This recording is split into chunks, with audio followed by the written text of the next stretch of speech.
বলবেন?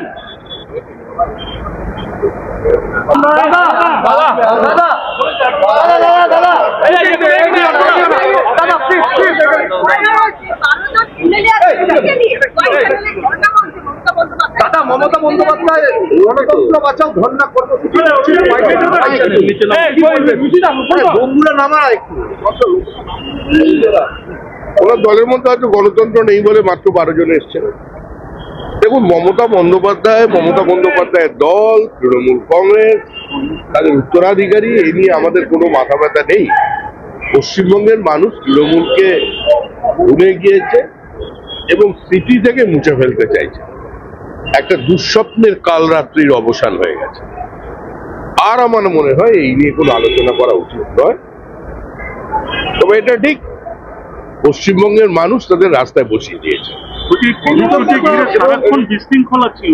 এই কর্মসূচি ঘিরে মানে দলের যারা কর্মী তাদের বিরুদ্ধেই অভিযোগ যে সারাক্ষণ বিশৃঙ্খলা ছিল, যেখানে নেত্রী কথা বলতে পারে। দেখুন, তৃণমূল কংগ্রেস আদপে কোনো রাজনৈতিক দল ছিল না। মমতা বন্দ্যোপাধ্যায় নিশ্চয়ই একটা সংঘর্ষের রাজনৈতিক অতীত ছিল।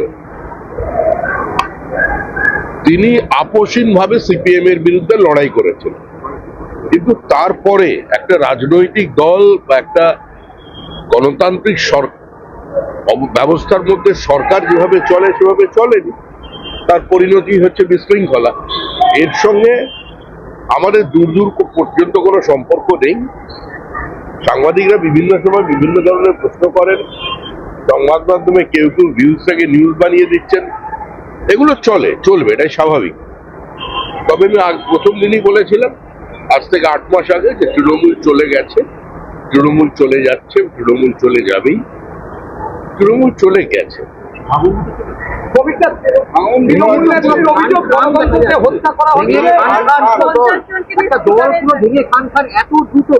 সেটা কোনো দল ছিল না, সেটা ভাঙার কোনো প্রশ্নই নেই।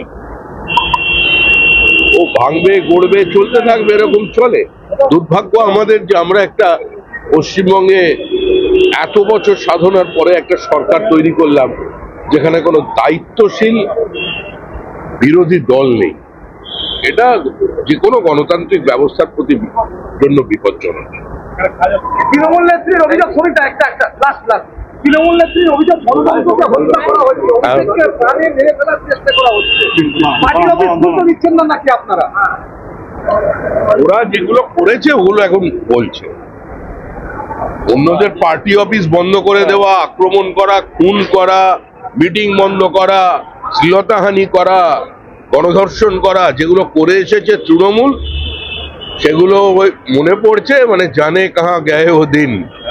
আজকে সেই সবদের জন্য এসব